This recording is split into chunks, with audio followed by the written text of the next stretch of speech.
के मामले पहले से कम जरूर हुए हैं, लेकिन इस घातक महामारी का खतरा अभी पूरी तरह से टला नहीं है। लिहाजा कोरोना के खिलाफ इस जंग में मास्क सबसे बड़ा हथियार है। न्यूज 18 मास्क के लिए भी मुहिम चला रहा है। #मास्क पहनो इंडिया। न्यूज 18 आप सबसे अपील करता है कि मास्क जरूर पहने, क्योंकि सावधानी ही सबसे बड़ा बचाव है। और अफगानिस्तान पर क्रूर कंपनी का कब्जा हो चुका है। हालांकि तालिबान के प्रवक्ता जबीबुल्लाह मुजाहिद ने कहा है कि वो किसी के खिलाफ बदले की भावना से काम नहीं करेंगे और वो आंतरिक या बाहरी दुश्मन नहीं बनाना चाहते, लेकिन हकीकत तो कुछ और ही नजर आ रही है। तालिबान के आते ही राजधानी काबुल की दरो दीवार, सड़कों और बाजारों का रंग रूप बदलने लगा है। तालिबानी आतंकियों की दहशत इतनी है कि लोग अपनी जान की खैर मना रहे हैं। लड़कियों का तो डर के मारे बुरा हाल है। तालिबान ने जाहिर कर दिया है कि अब लड़कियों और महिलाओं की जिंदगी जहन्नुम बनने वाली है। तालिबान ने साफ कर दिया है कि महिलाएं इस्लाम के खिलाफ जाएंगी तो उन्हें उसके नतीजे भुगतने होंगे। ऐसे में अफगानिस्तान के हर प्रांत से एक ही आवाज उठ रही है, कोई आए और तालिबान से जान बचाए।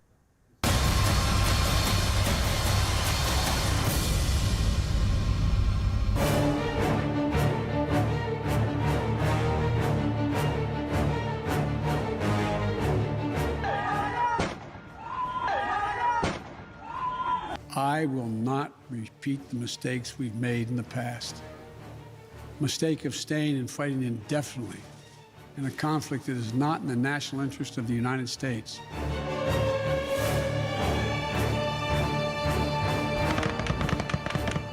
Since yesterday, we've proved that nothing will happen, and we give assurance to everyone that they will be safe.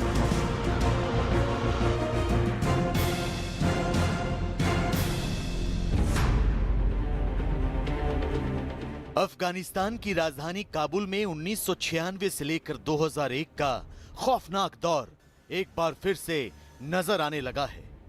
अवाम संगीनों के साए में जीने को मजबूर है। सड़कों पर सन्नाटा पसरा है। बाजारों की रौनक गायब हो चुकी है। जहां कभी अफगानिस्तान सरकार का झंडा लहराया करता था, अब वहां तालिबान का सफेद झंडा नजर आ रहा है। जिन चेक पोस्ट पर कभी अफगान आर्मी नजर आती थी, अब वहां तालिबान के आतंकी दिखने लगे हैं। जिन चौक चौराहों पर पहले लोगों का हुजूम नजर आता था, अब वहां हाथ में बंदूक थामे शैतान नजर आने लगे हैं। अफगानिस्तान पर जीत के जश्न की खुमारी अभी उतरी भी नहीं, लेकिन तालिबान की आंखों में लोगों पर शरिया कानून थोपने की हड़बड़ाहट नजर आने लगी है।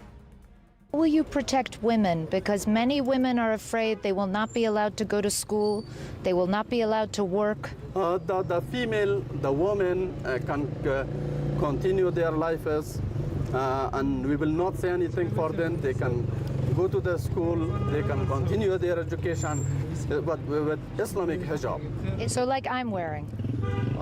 Not like you, but covering their faces as well. So Cover that's the hijab. face? Yeah. So you mean Yeah. niqab? Niqab. Why do they have to cover their face? Because it is in our Islam.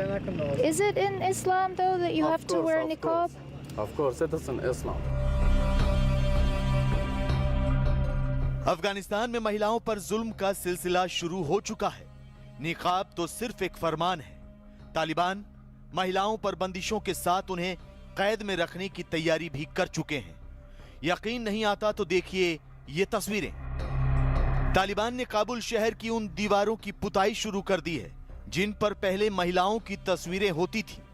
कई विदेशी brand के add होते थे जिनमें महिलाएं pose देती नजर आती थी, लेकिन अब दीवारों को सफेद रंग से रंगा जा रहा है। तस्वीरों में भी महिलाओं का चेहरा ना दिखे, शरिया कानून के साथ खिलवाड़ ना हो, इसके लिए तालिबान कोई कोर कसर नहीं छोड़ रहे। I would like to ask that are you stuck in your houses right now, and what is the situation for especially female?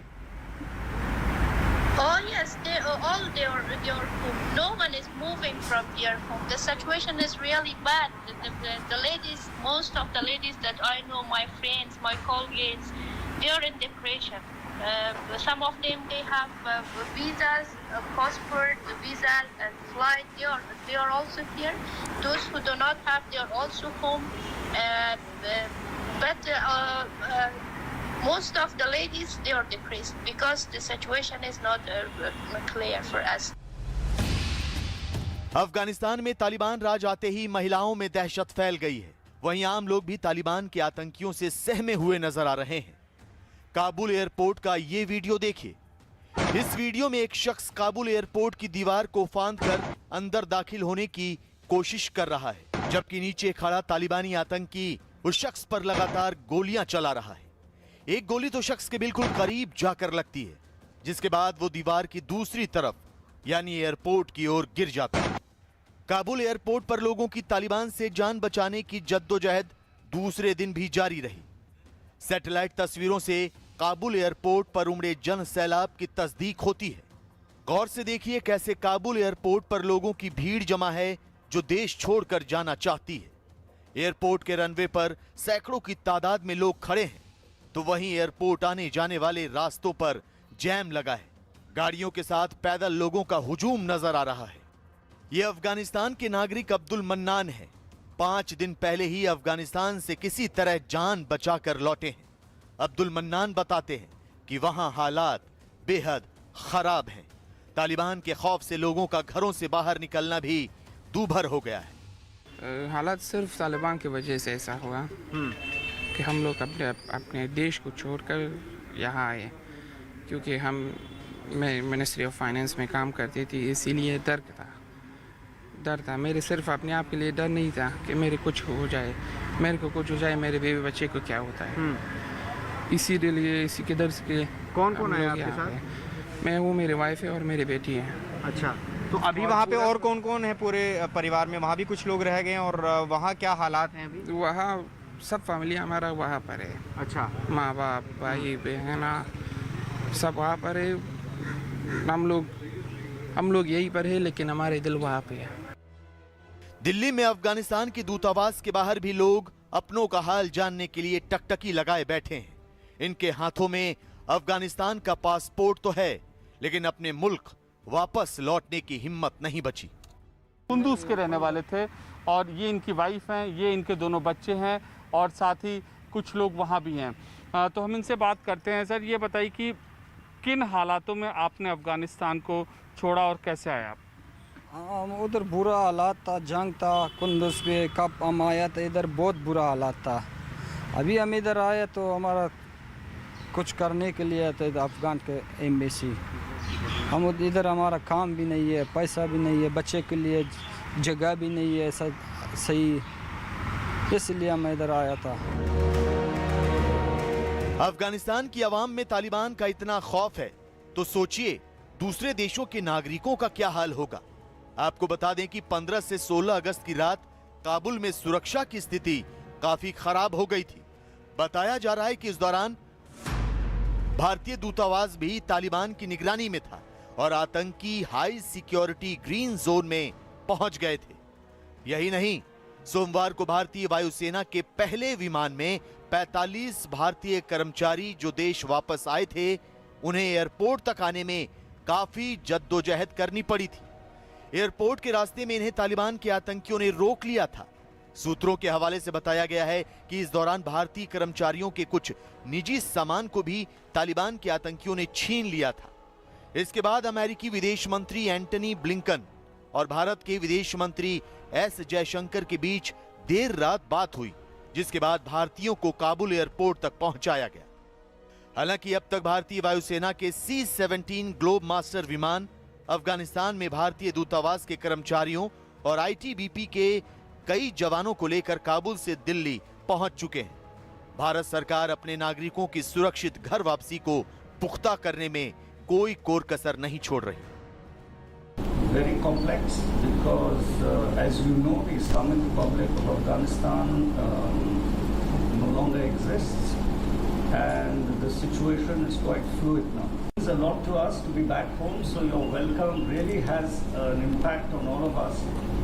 And thank you, of course, to the Indian Air Force. Also continually monitoring the situation there because there are still some Indian citizens who are there. That is why Air India will continue to run its commercial services to Kabul. Afghanistan में सत्ता परिवर्तन और तालिबान राज की स्थापना के बाद पंजाब में भी लोग चिंतित हैं। पंजाब और दिल्ली समेत कई जगहों के सिख और हिंदू परिवार वहां फंस गए हैं। 300 से ज्यादा सिख और हिंदू परिवारों ने काबुल के गुरुद्वारे में शरण ले रखी है। ये सभी सुरक्षित हैं, लेकिन वहां के बदले हालात से डरे हुए हैं। सारी संगत वालों बेनती है जो कि थे 285 सिख हिंदू साढ़े वीर भरा असी गुरुद्वारे के अंदर हाँ। तुम भली बात जानते हो कि 3-4 दिन तो तालिबान काबुल खान साढ़े को आए भी सन उन्हें ते हालात बहुत खराब हैं। असी ये बेनती करते हैं कि सानू जितना जल्दी हो सके यूनाइटेड सिख ऑर्गेनाइजेशन ते USA कैनेडा सिखां नू बेनती है कि सानू इधरों कनाडा या अमेरिका कढ़िया जावे। किसी ने सपने में भी नहीं सोचा था कि तालिबान इतनी जल्दी अफगानिस्तान को अपने शिकंजे में ले लेंगे, लेकिन अफगानिस्तान के अंदरूनी हालात, अमेरिकी और नेटो सेनाओं की घर वापसी और चीन पाकिस्तान की साजिशों से महज कुछ दिनों की जंग के बाद ही पूरा मुल्क एक बार फिर तालिबान की गिरफ्त में चला गया।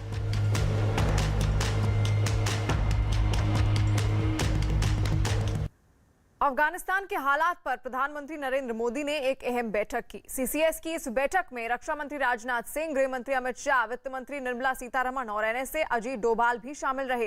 लेकिन इस मानवीय संकट पर चीन और पाकिस्तान की सरकारें अलग ही सुर अलाप रही हैं, जबकि अमेरिका अपने फैसले पर अडिग नजर आ रही है। ऐसे में सवाल यह है कि अफगानिस्तान का भविष्य क्या होगा? क्या तालिबान अफगानिस्तान को संभाल पाएंगे? क्या संयुक्त राष्ट्र वहां फंसे लोगों की जान बचा पाएगा, या फिर कुछ दिनों बाद अफगानिस्तान में एक नए संघर्ष की शुरुआत होगी?